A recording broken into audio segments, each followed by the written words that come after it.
Hey there, my name's Nick, and I'm gonna tell you how I managed to survive and find happiness despite my physical disabilities. I was born in Australia in a family of Serbian immigrants. My mom is a nurse who delivered hundreds of babies into the world. She knew she was expecting a baby herself when she was 25. As a health professional, she was aware of the possible consequences of taking medicinal drugs, so she stayed off any medicine and under thorough supervision by doctors. I was a loved and wanted child. My birth would be celebrated if not for my disability. My mom couldn't even look at me for a long time, let alone touch me. It took her 4 months to come on terms with it. But my father endured the harsh reality with fortitude and helped her get over the shock.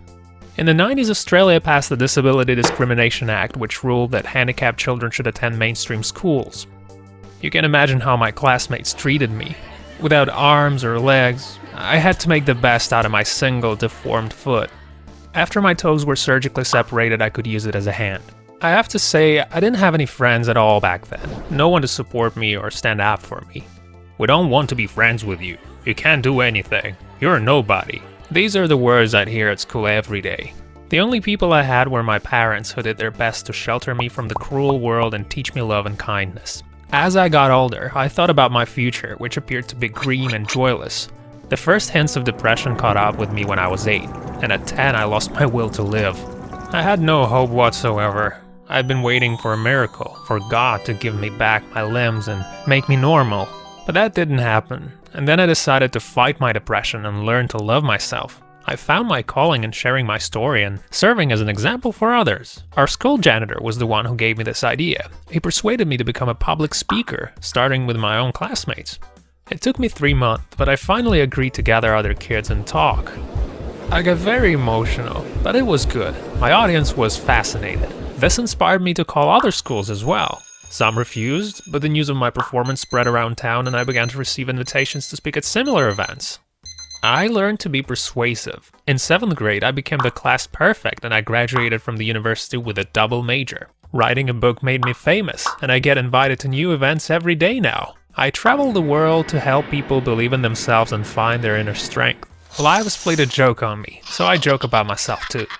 When people in the streets give me astonished looks, I answer their silent question. This happened to me because I smoked too much. If as a kid, I tell them, because I never cleaned my room. Once I pranked the passengers of an airliner. I dressed up in the captain's uniform and greeted them at the ramp saying, "Today we're trying out a new piloting technology."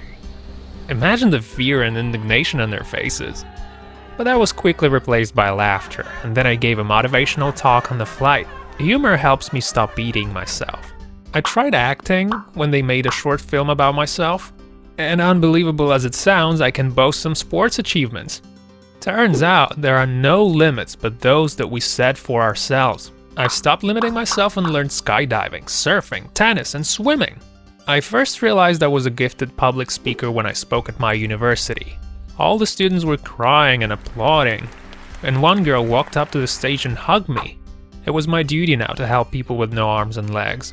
But rather than telling them sob stories about my issues, I helped them by making them see the importance of changing themselves instead of trying to change the world.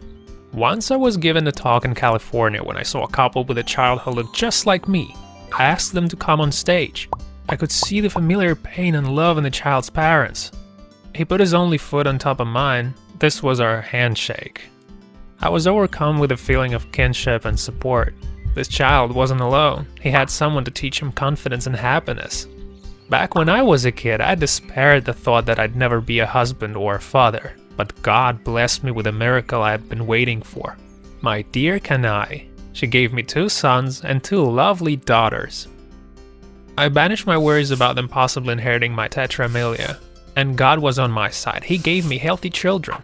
You can't live your life to the fullest if your decisions are driven by fear. Fear is no good for you. It will only suffocate and restrain you. I'm 36, but I still believe in miracles. I keep a pair of shoes in my closet. What if I wake up one morning and jump to my feet, gifted to me by God?